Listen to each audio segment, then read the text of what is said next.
My next guest is Maggie Kelly. She's written a must have book for anyone dealing with depression. Recovering from Depression, a guide to overcoming your self sabotaging behaviors and learning healthy coping mechanisms. She's willing to share her very own personal story just to help others.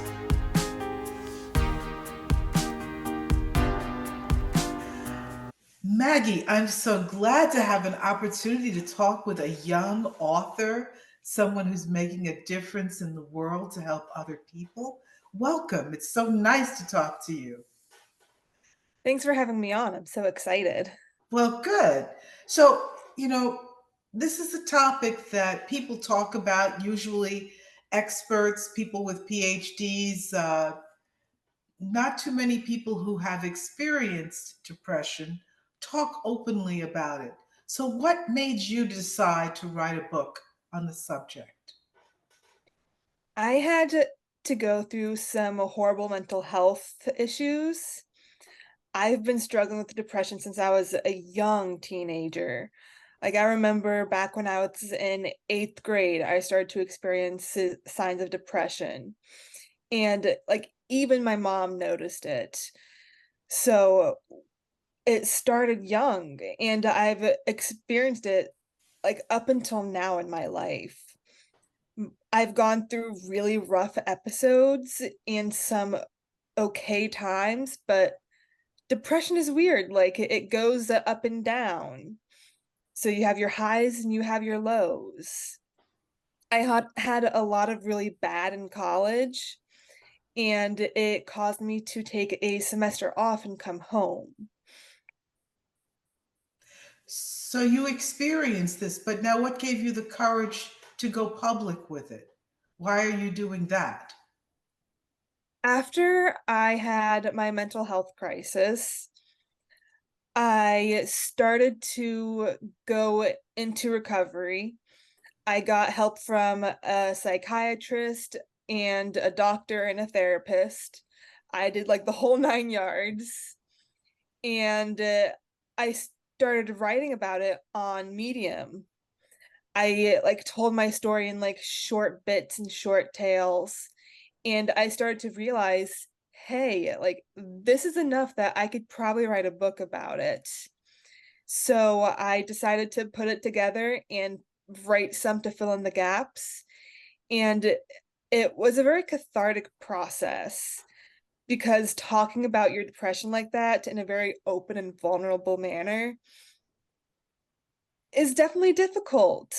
But I felt so good after it. And I wanted to let other people know that they're not alone.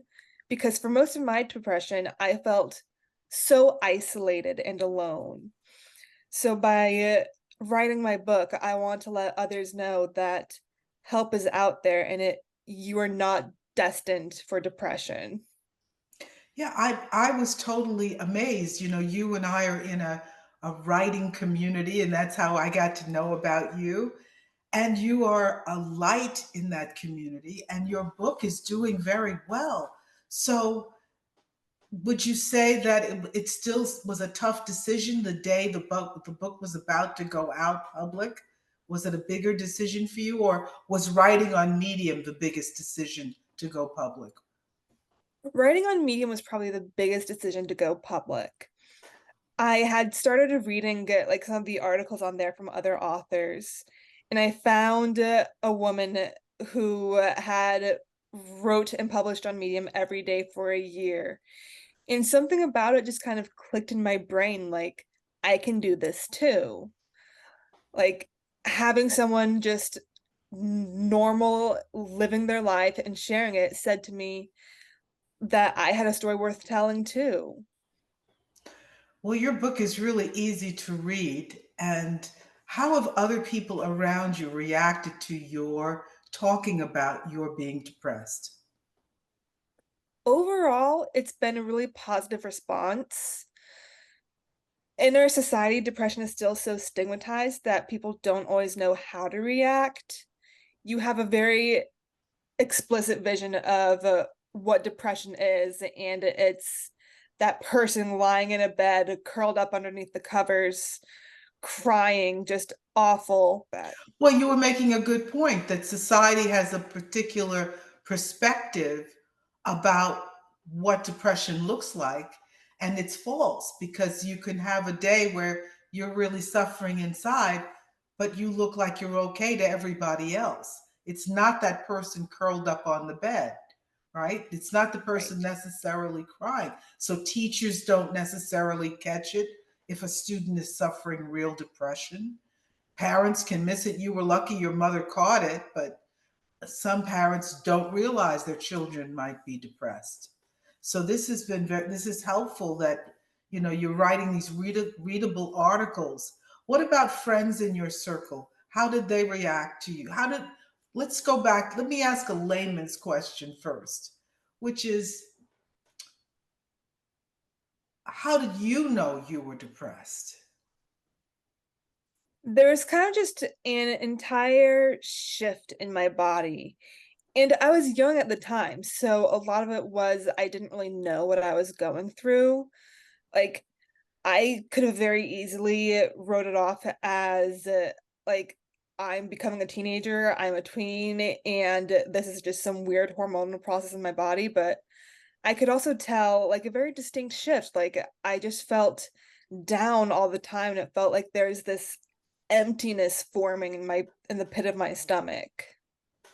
So you recognized something was a little bit off. Were there any events in your life that triggered depression? Mistreatment by friends, a broken heart, anything like that cause your depression? No, I think it was just like I'm not really sure what it was. I think there's a genetic component to it and an environmental component to it. There's really no rhyme or reason why you get depression. Sometimes it's life events and sometimes it just happens. Hmm. So there's no situation that you can point to that triggers your depression. No. Although when I was a little bit older, I started to notice triggers for what could cause like bigger episodes. And normally I would um have a bigger episode when I was in shame mode Hmm. or when I was really alone, like felt really lonely. So what did you do? Did the therapy help you address these triggers? Did therapy help you handle these triggers differently? Yes.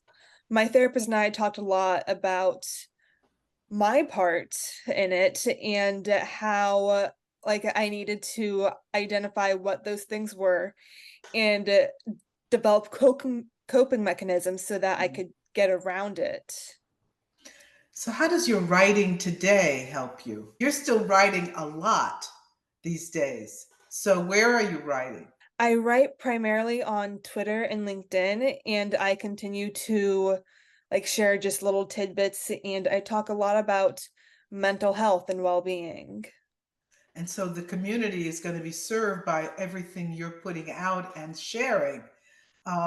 What have you noticed about other people? Have you been in any support groups with people who are depressed? Have you tried that route? I have been to a few groups. When I was coming out of the mental hospital, I did it like an kind of intermittent between the hospital and back to real life. So it was just like a daily thing where I would go down to the hospital and be part of this little group of everyone that had been recently discharged, but were still working through things and adapting back to real life. I also looked up some like group therapy in my area, and I was a little bit disappointed because I couldn't find much, but I did find an online group through what was it? The National Alliance of Mental Illness, or NAMI. And I went to a few of those meetings, and they were so good for me to hear other people going through that. When you are alone like that, it feels like you're the only one experiencing it and nobody understands. But having a group community of like that just makes you feel so much better. When you have a depressed child, the parents probably want to snap you out of it or do something to cheer you up. Did you go through a period like that with your mother trying to make you feel better all the time? Or did she immediately recognize, oops, we better go take care of this? She did actually try to make me feel a little bit better. That first year when I was experiencing depression, she took me out of school for a few days and we went down to Florida. She took me to Disney World and we just had a few days riding rides and going around the parks. And she bought me a kit, and that kitten has been my lifesaver throughout my entire life. Like, she's my best friend and my therapy pet. Like, she's everything to me. She's 16 years old now. Oh my goodness. So you might have to think about that a little bit, right? I mean, obviously 16, although I have a friend who kept her cat going until age 19. Wow. So yeah. But that's unusual. 16 is a pretty long life for a cat. So are you prepared to get another kitten if necessary? I don't mean to talk about something so glum, but is that something that crosses your mind? It's crossed my mind. I know I don't have forever with my cat, but I'm so appreciative for the role she's played. And like, even when I went away to college and I came back, or I went to Los Angeles and then came back, like, it's always been easy to fall back into that role of her being there right by my side. Mhm. So do you see, in our writing community, do you find that you're fitting right into the community? Do you see a welcoming experience? We're in something called Badassery Writing Academy, which is so much fun. Do you feel like you're fitting in that environment well? I love the community so much. I feel like I just fit right in, and all the people, including you, Phyllis, are so wonderful. I've met so many good people. Like, I've met a friend who's across the country, of all things, and it's so cool to interact and meet each other. It's been, I feel really fortunate that I became part of it because I'm exposed to people who are, again, like, going through similar things as me. Like, the writing community is very alive with support, and especially in our badassery group, everybody is so supportive of what you're doing. That is true, and I've experienced your support of me, and I'm enjoying writing in the community because, well, first of all, I'm used to doing video production, and so for me, just writing for the sake of writing has been very enjoyable. It doesn't have the constraints of having to cut and edit video, and so for me, it's a joyful thing. And even the daily commitment has actually expanded me. So do you make a daily commitment in terms of your own, not only your writing, but in terms of your affirmations or any daily practices that you have? Do you do anything like that, like meditation or walking deliberately or anything like that? I try to write every day because it's a good way for me to keep my mind clear. Recently, I've been going on walks in around my neighborhood and not having anything on. Like, it's just me and the open air. And it's been really nice to just kind of get in tune with my body and what's going on around me. Because normally, like, people are so distracted by their phones and their computers, and they're listening to an audiobook, they're listening to a podcast, they're listening to music. So to have that space is really beneficial for me. So, what advice would you give to someone who's listening to you? The holiday season can be very difficult for some people, whether they're very old or very young. What kinds of things would you say to someone who's experiencing depression, what would you advise? I would say surround yourself with friends and family. It's so weird that like Christmas is the time that people are normally around their families anyway, and yet they experience seasonal depression. But it's something that I've come across recently that has made a huge difference is that your community is so important. So to surround yourself with people who love you and who you love, even if they're sometimes problematic, like that's an important part because people are just the bedrock of life. They hold you up, they might push you down sometimes, but I found that my life is better when I have like real close connections with people, have meaningful relationships, and make it a point to like maintain those relationships. Well, I think you and I will be talking for a long time together since we're in this group, but not today. um, but I'm thinking about the times when I was a young person like you, and someone would say to me, "Well, what are you going to do with the rest of your life? Or what kind of work are you going to do? Or who are you going to be?" There's a lot of pressure to answer that question. And today's economy is not the same as when I was young. So, you know, how do you handle that kind of adult saying, "Okay, Maggie, well, you went to college. What are you going to do now?" What do you say? That's a good question. Eh, Do you push back at them? Do you have a way to protect yourself from that kind of pressure? That's why I'm asking you, because a lot of young people are going to go home for the holidays and they're going to get that question. Right. Yeah. Like I've gotten to a really stable point in my life, which I'm so thankful for. But when you're experiencing things like that and having your family just like constantly down your neck asking those kinds of questions, it is overwhelming and it can kind of like make your experience a little bit more daunting. But if you're experiencing that, I would say just deflect it. I would change the conversation, Mhm. talk about something else, get them off that subject and move on. I think reading your book is going to help a lot of people move on. And I think that there's going to be a need for more writing that you'll have to do in a greater extension, because this is like an early memoir, and you're going to have more to say as you continue to grow. Um,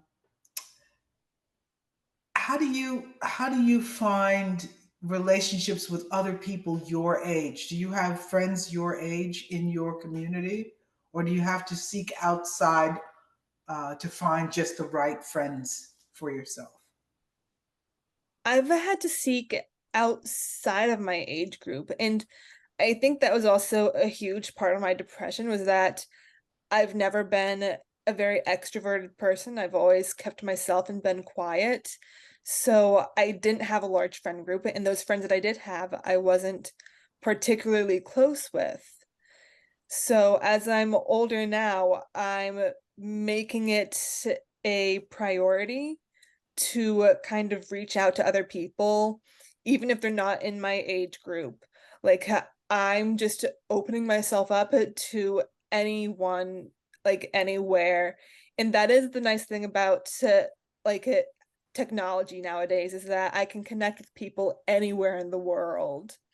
And you can lead also. I mean, not only do you connect, but my experience of you is that you step right up and take leadership roles. Like you've run our conversation groups.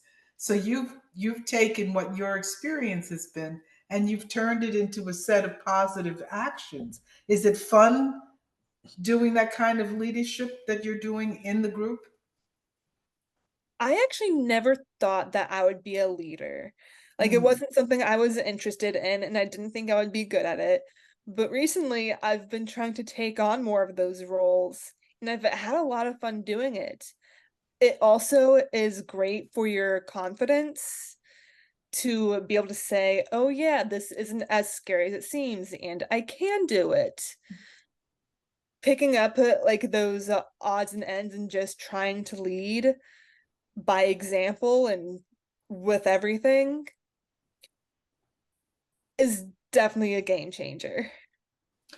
Well, I first of all, I want to say thank you to you because the medium of conversation and interviewing is very different from the medium of writing, and I'm enjoying learning from you as we play with Twitter every single day. I should call it X, I know, and I'm really enjoying what I've observed from you. I highly recommend that people give your book as a gift this year. It's really worth reading. And I thank you, Maggie, for your time. I really do. Thank you, Phyllis. It means so much that other people have read my book and are supporting me.